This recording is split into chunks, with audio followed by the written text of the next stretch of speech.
अरे मित्रा, पुण्याचं आणि गणेशोत्सवाचं नातं काय रे? नातं या सांगतो.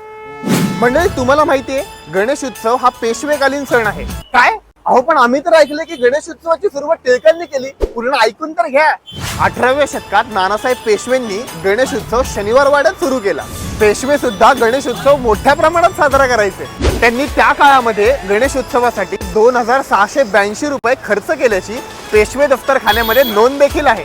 त्यानंतर साल 1892 ते 94 मध्ये भाऊसाहेब रंगारी, लोकमान्य टिळक, घोटावडेकर आणि खासगीवाल यांनी सार्वजनिक गणेश उत्सवाची सुरुवात केली. सुरुवातीला फक्त 3 मंडळ होती, मग हा आकडा वाढतच गेला आणि आता तर